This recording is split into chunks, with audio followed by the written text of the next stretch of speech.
Me parece que Buenas noches, doctor.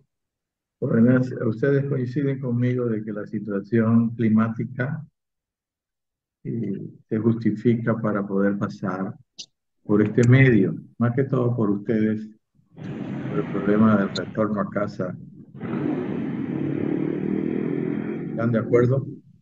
Sí, doctor, está bien. Sí, doctor. Sí, Sí, doctor, doctor. está bien. Sí, Exactamente, sí. doctor. Muchas gracias, doctor. Muy bien. Algunos compañeros que no los he admitido, pero es porque no están cumpliendo con lo que yo dije en la anterior clase, de que deben colocar su nombre completo. No puedo admitir yo personas que sean del curso. Entonces, es por eso que algunos no han sido admitidos.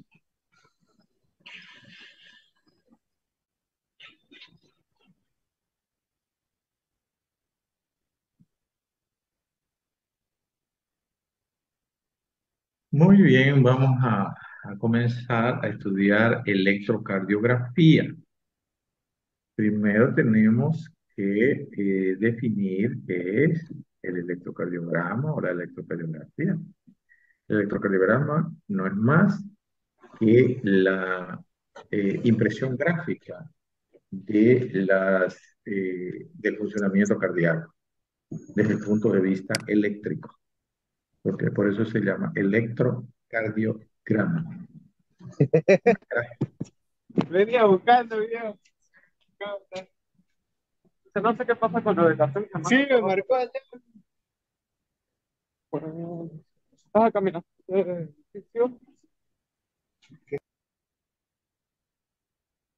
Entonces, seguimos. Ese es el electrocardiograma. Entonces, como dijimos en algún momento, ¿qué es lo que más sensible tiene el corazón con lo que nosotros podemos diagnosticar patologías relacionadas con el electrocardiograma? Todas las arritmias. Todas las arritmias podemos diagnosticar por los trastornos eléctricos del corazón en general. Entonces, eh, básicamente o eminentemente para diagnosticar trastornos eléctricos. También, por supuesto, algunas alteraciones importantes de la anatomía del corazón que afectan también al sistema de conducción se pueden diagnosticar, pero más que todo problemas eléctricos. Muy bien, este es una presentación común que está en el Internet y ustedes pueden buscar otras y estudiar en el Internet, ¿no? Hay esa facilidad actual. Entonces, esta es una presentación más de cómo podemos estudiar cardiología, electrocardiografía. ¿Y qué es lo que vamos a ver? En electrocardiografía lo que vamos a ver es cómo se interpreta un electrocardiograma, cómo se debe interpretar, cuáles son los elementos principales de un electrocardiograma normal y posteriormente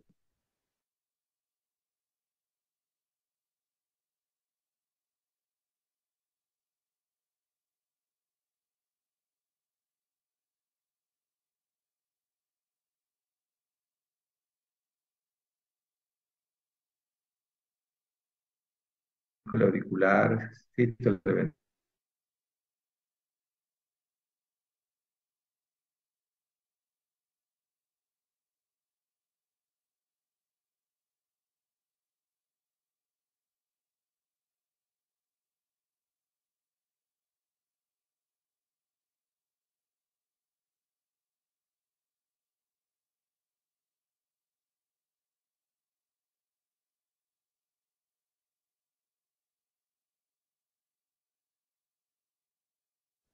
Sí, doctor, se escucha.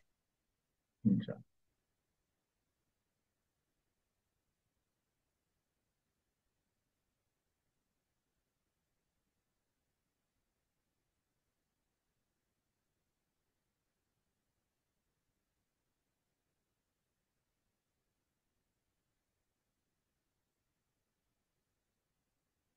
Muy bien.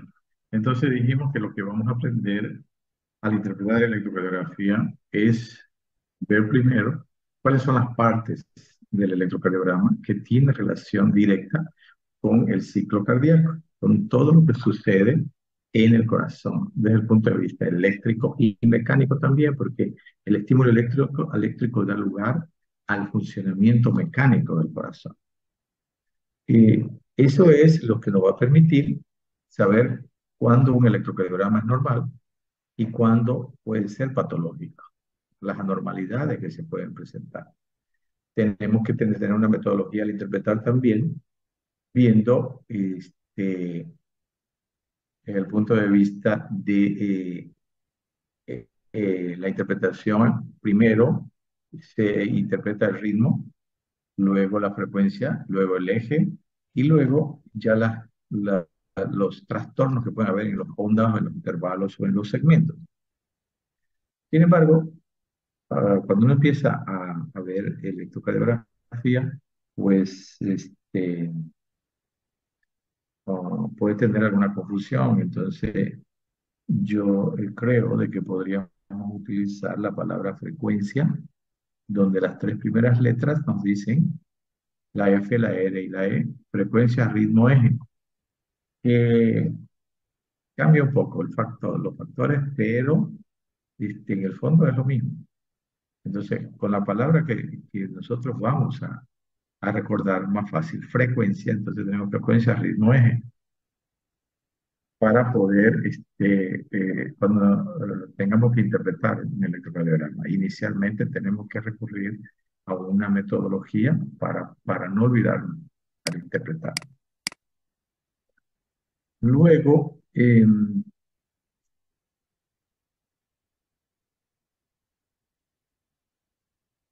ya. Me parece que en el tema de insuficiencia cardíaca, y ahora lo vi con el grupo de práctica, me parece que olvidé mencionar que clínicamente hay signos cardíacos que nos permiten eh, tener tener elementos para identificar los signos eh, de una insuficiencia cardíaca sistólica y de una diastólica.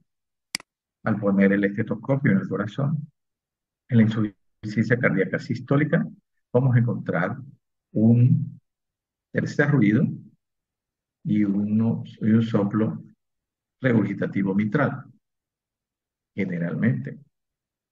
Entonces, el tercer ruido se debe a llenado rápido ventricular sobre un corazón dilatado.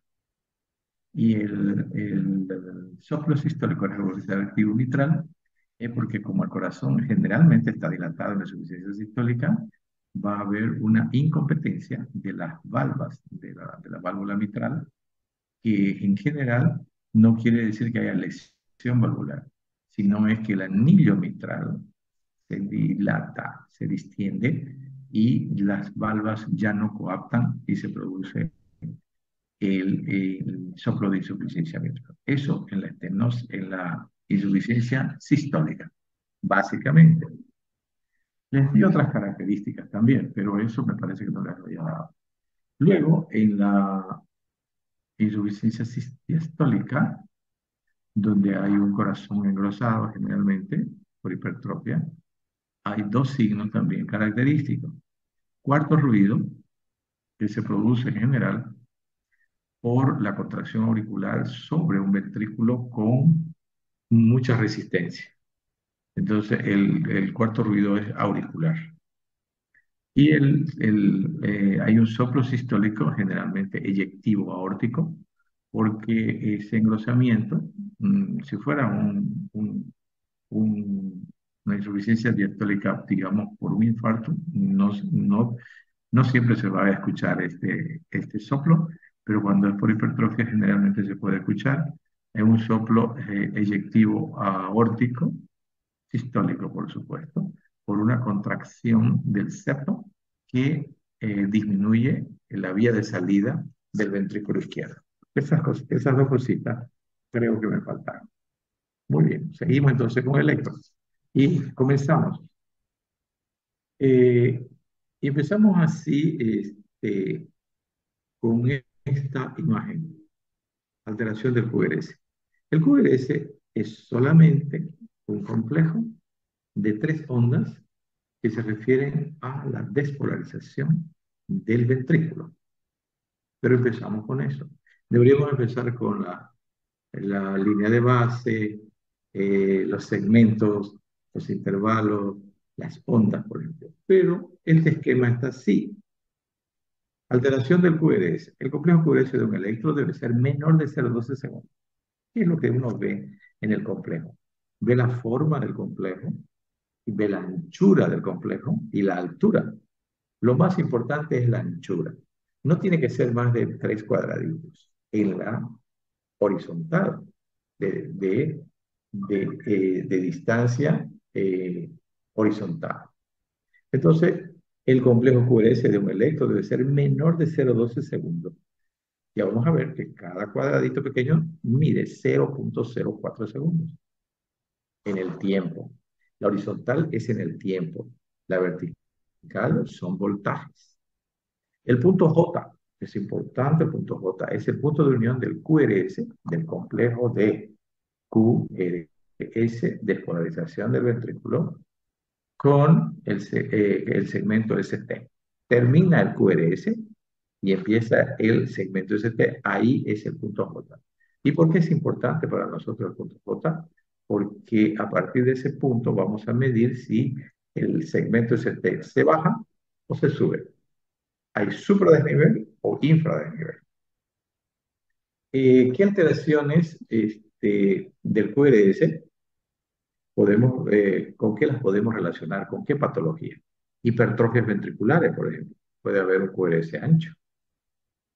Bloqueo de rama completos, como bloqueo de rama izquierda y bloqueo de rama derecha. También hay un QRS ancho. Marcapasos, especialmente cuando son solamente de electrodo en ventrículo.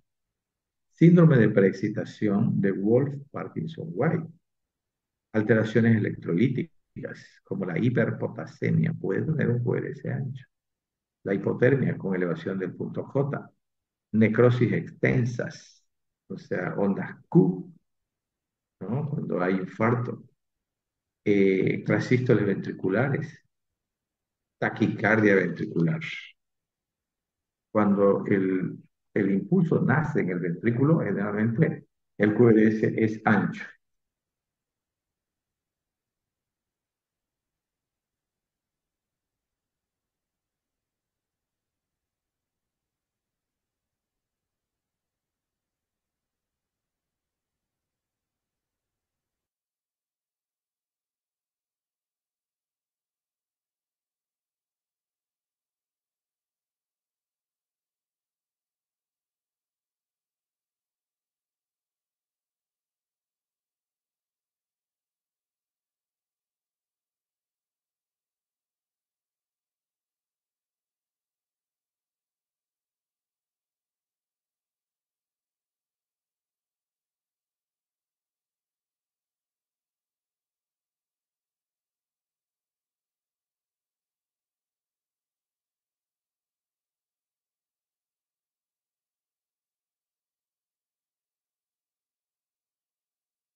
Doctor, creo que no se escucha.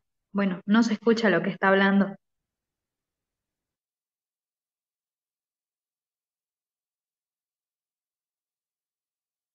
Esta es una llamada. Uy, Excuse me, sorry. Lo que pasa es que me llamó mi hijo de United States, entonces tengo que contestarlo porque es de lejos. Bueno, entonces fíjense de que cuando el impulso nace en el ventrículo, una extrasístole, una taquicardia ventricular, es ancho. Y después van a ver las extrasistolias, como que también son diferentes. Cuando nace el impulso en la aurícula, el QRS es angosto. Cuando nace en el ventrículo es ancho. Normalmente el impulso tiene que nacer en el nódulo sinusal y seguir las vías de conducción normales. Pero cuando hay extrasístole pueden nacer en cualquier parte del miocardio. Muy bien. Ya me garabatearon la pizarra. Derivaciones. Bueno, para sacar un electrocardiograma, para hacer un electrocardiograma, se necesita, ustedes saben, el aparato que se llama electrocardiógrafo. Ya que el electrocardiógrafo solamente lo que hace, digo no solamente porque es un aparato complejo electrónico, él capta la energía que produce el corazón al producir el impulso y luego por, por la técnica electrónica se convierte en un gráfico. ¿Ya? Pero el aparato capta, por eso se colocan electrodos en el organismo. Se colocan dos en los pies, en los tobillos, dos en las muñecas o la parte distal de antebrazo, que son cuatro, entonces cuatro electrodos, y luego se colocan a nivel del pecho, que son las precordiales. Y eso genera se llaman derivaciones. Y tenemos 6 derivaciones de los miembros, porque a pesar de tener 4 electrodos solamente, genera 6 derivaciones. 3 derivaciones,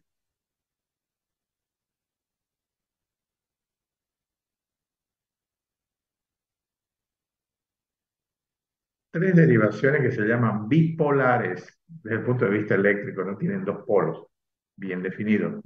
Y las otras se llaman unipolares, que tienen un solo polo y el otro está en el aparato. Entonces, son 6 derivaciones de los miembros y 6 derivaciones precordiales, porque se colocan en el pecho. Foto, no sé por qué. ¿No se escucha? Se escucha bien, doctor. Bueno,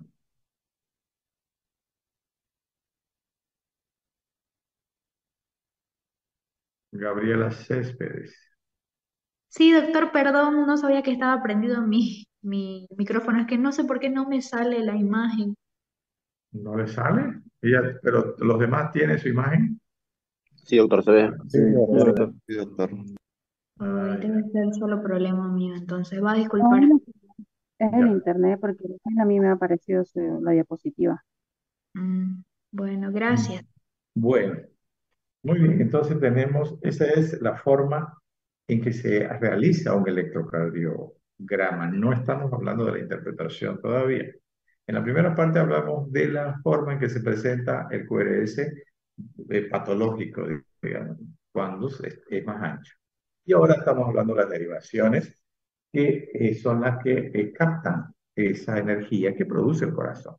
El aparato no da nada de energía al cuerpo. Algunas personas tienen miedo cuando se le colocan los electrodos porque piensan de que le puede pasar energía eléctrica y no es así. Capta la energía del corazón y hace un gráfico con esta energía.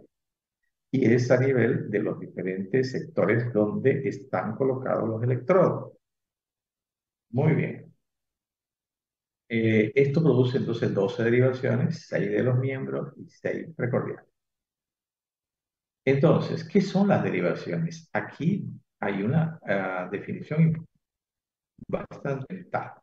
Representan formas de ver el corazón. ¿Qué quiere decir? Las derivaciones son como el corazón no es una, digamos, no es una figura, es un cuerpo. Entonces, para verlo bien, tenemos que mirarlo de diferentes lados, ¿no? Si nosotros vemos una persona que viene de frente, vamos a ver solamente su cara, la parte anterior de su tórax, abdomen y sus piernas. Pero no vamos a ver las partes laterales ni las partes posteriores de la persona. Entonces, estas derivaciones son para ver los diferentes sectores del corazón, para tratar de captar las probables alteraciones o lesiones en esas diferentes partes del corazón, o segmentos o sectores. Por eso dice que representan formas de ver el corazón, como si fuéramos varias personas que miramos a una sola persona que está parada y que yo veo al frente, la otra persona ve la parte de atrás, la otra que está en el lado derecho ve el lateral, y la otra en el lado izquierdo ve también la parte lateral izquierda de la persona. Entonces, esto hace de que hayan dos planos de observación. El plano frontal, que también se llama coronal, que son 6 derivaciones. Estas son las derivaciones de los miembros. Plano frontal o coronal. Y el plano horizontal, sagital también se llama, o precordial, son 6 derivaciones. Estas derivaciones son las más próximas al corazón, porque están sobre el precordio, sobre el pecho. Entonces, ellas captan con mayor facilidad ese voltaje del corazón, porque los siguientes son las de mayor voltaje. Y estas deflexiones, esto que produce estos gráficos se llaman ondas. Ondas, como si fueran olas, digamos, ¿no? Son ondas. Y estas ondas son de mayor magnitud en estas derivaciones. Aquí tenemos un esquema donde, ¿cómo se inicia el electrocardiograma? Yo no voy a poder hablar de los inicios, de los inventos, de la forma se ideó la electrocardiografía. Pero es importante decir que la base son los triángulos el primero el triángulo de Einthoven y el otro el triángulo de Lewis. El triángulo de Einthoven, por ejemplo, era un sistema que se llamaba triaxial, con 3 derivaciones. Y luego aparecieron las otras derivaciones que fueron unipolares y luego sí aparecieron las precordiales. Entonces ya apareció un sistema hexaxial, que cada 30 grados, entonces se va a modificar, o sea, lo podemos interpretar cada 30 grados, ¿no? Con las 12 derivaciones.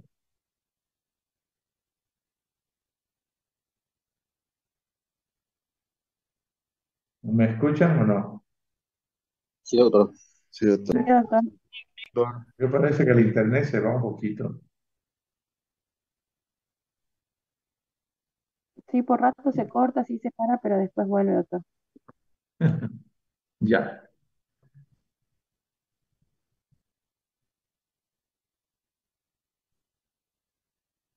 Aquí tenemos más detalles. Las derivaciones precordiales son, según el plano corporal, derivación frontales, ¿no? Las derivaciones precordiales y frontales. La frontal o de los miembros son de 1, de 2, de 3, ABL, ABL y ABF. Y en el plano horizontal o precordiales son B1, B2, B3, B4, B5 y B6. Ya, aquí tenemos un corazón, un corte a nivel más o menos de la parte media del corazón, donde está el ventrículo izquierdo, el ventrículo derecho, y las diferentes paredes con el septo acá. Aquí, el corazón, por ejemplo, está acostado el paciente, donde lo que vemos en este sector está la cabeza de la persona, y aquí está la parte inferior. La parte inferior del corazón es vista por las derivaciones de 2, ABF, y de 3 principalmente. La parte lateral de 6 y ABL, y el ventrículo derecho principalmente lateral es ABL. No hay, por supuesto, una rigurosidad o estrictamente eso va a ser, porque el corazón, como ustedes saben, todas las personas no están en la misma posición. ¿Por qué? Porque depende mucho del biotipo, de la altura de la persona y de su peso. porque hay personas que son bajitas y el corazón entonces está más horizontalizado. Personas bastante altas que su corazón está como una gota. Entonces, de eso va a variar un poco. Según la anatomía cardíaca, tiene gran valor este criterio de agrupación en lesiones isquémicas. Entonces, cuando nosotros interpretamos el electro, vemos, tenemos que detectar que hayan alteraciones por lo menos en dos derivaciones cercanas para decir que es patológico. Si hay alteración en una sola, no es nada, no se interpreta. Por eso es que de 2 de 3 IABF ve la pared inferior. Si hay un infarto de pared inferior, hay que buscarlo en cómo está de 2 de 3 IABF. Eso quiere decir de que principalmente las alteraciones segmentarias del corazón son isquémicas. En cambio, las alteraciones por hipertensión, por miocarditis, miocardiopatía, son más difusas. Ya, se van a ver en más derivaciones, los bloqueos en todas las derivaciones, pero por supuesto, en algunas van a ser más características y es donde las vamos a ir a buscar. Se van a ver en todas las derivaciones, pero no va a ser tan característica en todas. Sin embargo, en la cardiopatía isquémica sí nos va a demostrar en los lugares donde hay el infarto, lateral, anterior, inferior, posterior. Suelen alterarse entonces las derivaciones que son anatómicamente compatibles. Así tenemos de 2 de 3, de 2 de 3 IABF inferior o derecha, por la posición que a veces cambia, ¿no? El de 1 a BL, B5, B6, izquierda lateral. Sería el septo, según lo que dice aquí. Pero hay otros libros que dicen que eso ya sí es demasiado detalle, porque como varía mucho el eje, para la izquierda o para la derecha, entonces lo teórico sería B1, B2, derecha, B2, B3, B4, septo, B5, B6, izquierda. O sea, lado izquierdo del corazón, lado derecho y el septo. Eso sería teóricamente un corazón perfecto y exacto en el lugar. Pero hay muchas variaciones porque el corazón rota en dirección de las agujas del reloj o al contrario. Entonces, rotación derecha, rotación izquierda. Y entonces, derivaciones izquierdas de 1 a BL, B5, B6, derivaciones derechas de 2, de 3 a BF, miran el ventrículo derecho. Derivaciones derechas en este sentido es porque ven más el lado derecho, pero de 2 de 3 a BF sabemos que más que todo son inferiores, pero del lado derecho. O sea, más del lado derecho, porque ocupan toda la parte inferior hasta el lado izquierdo. Derivación control ABR. ¿Qué quiere decir derivación control? Quiere decir que un corazón normal en general, el ABR siempre es negativo. La onda P negativa, el QRS negativo y la onda T negativa. Siempre es negativa con un corazón normal, excepto cuando hay una patología, especialmente en niños, compleja, puede ser positiva, o en personas mayores con una patología importante, ¿no? El eje se va al extremo izquierdo, al extremo derecho, mejor dicho. Derivación confusa se llama la derivación de T3, especialmente donde hay T negativa, puede haber QS que no son patológicas. ¿Por qué existe esta derivación confusa?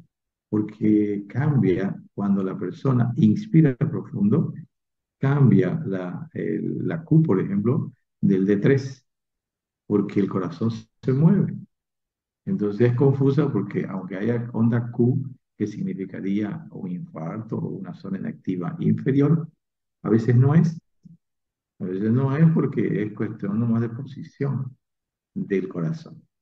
Y cuando se inspira profundo, eso cambia, se modifica. Entonces quiere decir, esa es la forma de descartar realmente una onda Q en D3. Por supuesto, tendría que haber onda Q en D2 o en ABF, ¿no? porque dijimos que en una sola derivación no es suficiente para hacer diagnóstico. Las alteraciones entonces en D3 son aisladas, alteraciones aisladas, no acompañadas por D2 y ABF, no tienen valor. Aquí tenemos más o menos los electrodos que se ponen en el precordio. Para external derecho, cuarto espacio. Para external izquierdo, cuarto espacio. Luego se pone B4, B5 y B6. Que están para external, mejor dicho, están en el espacio, en el quinto espacio intervertebral. Y la B3 se pone, cuando se pone B4, porque tiene que quedar equidistante entre B2 y B4.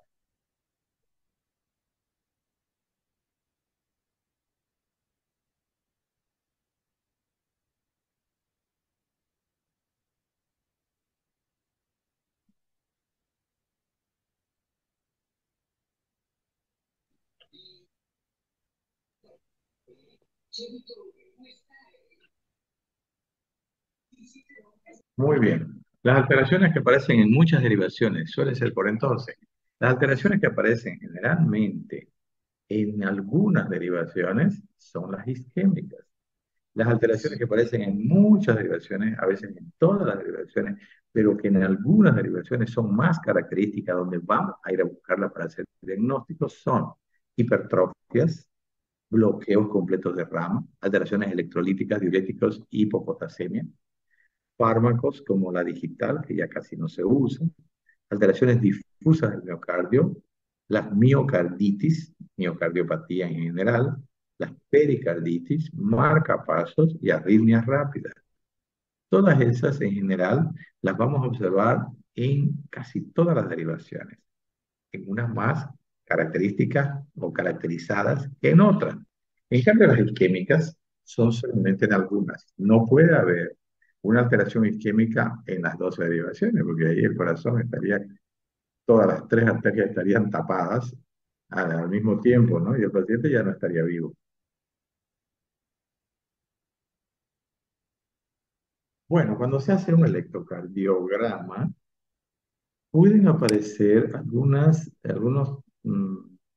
factores que alteran el- la, la forma en que se hace el electrocardiograma. Eso se llaman artefactos. Ahora ya no hay tantos como antes, porque antes ahora los electrocardiógrafos tienen controles para eso. O sea, tienen elementos electrónicos que no dejan que aparezcan tanto estos artefactos. De todas maneras, algunos sí pueden aparecer. Como por ejemplo aquí arriba, en este ejemplo, vemos temblor fino en la línea isoeléctrica. Bueno, ¿cuál es la línea isoeléctrica? La línea isoeléctrica es una línea horizontal. Empieza, cuando ustedes ven el electro, esa línea es la que deben tomar siempre como referencia para cuando el segmento ST para diagnosticar isquemia va hacia arriba de la línea de base o la línea isoeléctrica o hacia abajo. Entonces, la línea horizontal, esa es la línea isoeléctrica. Debido a la interferencia de la corriente alterna, toma de tierra o mal aislamiento eléctrico, esta de aquí.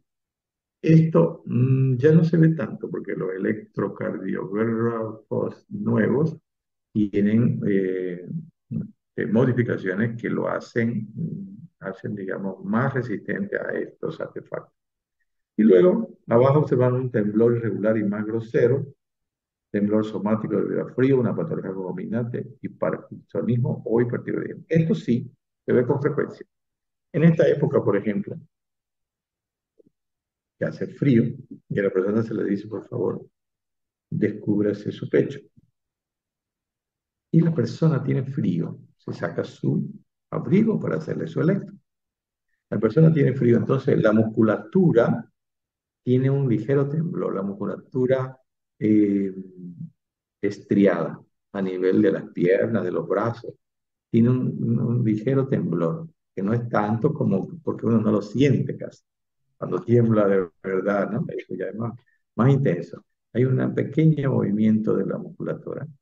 Y que también, cuando hay hipertiroidismo, la persona tiende a tener un ligero temblor en manos principalmente, y más aún en el Parkinson. En el Parkinson, sí, hay personas que tienen un Parkinson bastante grave y que tienen bastante temblor. Ahí sí es difícil que no se observen estos artefactos, pero hay algunas técnicas que pueden disminuir esa posibilidad y es colocando las manos así debajo de las caderas. Entonces las manos se mantienen más quietas y disminuye este artefacto. Luego, en la parte inferior derecha de su mm, izquierda, inferior izquierda de su pantalla, vemos otros ejemplos. En la parte de arriba vemos oscilar la línea isoeléctrica, quiere decir la línea de base, la horizontal, por mal contacto de los electrodos con la piel. A veces hay que limpiar para hacer un buen contacto con alcohol y se le pone un gel para que haya un buen contacto con la piel y pueda captar las manifestaciones eléctricas del corazón. Abajo, en la línea plana, esto de aquí ya no se ve por calibración, por ausencia de contacto o parada cardíaca. Esto por calibración. Antes los electrocardiogramas eran calibrados de forma manual. Aparecía esto y uno tenía que apretar una tecla para que haga esa calibración. Esto que hay aquí quiere decir de que tiene que ser de 1 milivoltio. Esa es la potencia con la que se tienen que manifestar o se tienen que aparecer las ondas. ¿Por qué? Porque puede ser el doble. Cuando las ondas son muy pequeñas, especialmente el QRS, uno aumenta esto al doble. La potencia, digamos, es un estándar. Esto ya casi no se ve, especialmente como dice aquí, o en parada cardíaca. No se ve en parada cardíaca. Aquí tiene que estar desconectado del- de la persona para que se vea así. O del aparato hay que desconectarlo, ¿no? Para que se vea así, porque cuando es una parada cardíaca no existe estándar. Existe solo una línea de base permanente. Ya no hay onda ni nada, una línea permanente. Otro artefacto es la inversión de los electrodos en las direcciones frontales siendo ABR positiva. Esto se debe en casos muy raros a dextrocardiocito inverso. El otro día tuve una paciente que tenía eso, el corazón para la derecha, la punta para la derecha, o realmente una dextrocardia del corazón en vez de estar en el lado izquierdo está en el lado derecho. El hígado en vez de estar en el lado derecho está en el lado izquierdo. El estómago entonces está en el lado derecho. Eso se llama situs inversus totalis. Pero puede haber un situs inversus parciales donde solamente el corazón está en el lado derecho o tiene la punta para la derecha.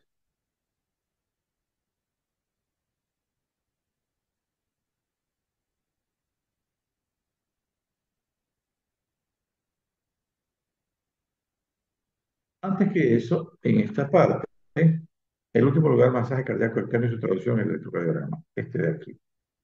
El masaje cardíaco, pues sabemos de que el corazón está parado o está fibrilando. Entonces el masaje cardíaco va a hacer un movimiento en el electrocardiograma, pues totalmente bizarro, totalmente diferente y ancho. Y algunas van a ser, o sea, todos los QRS son diferentes.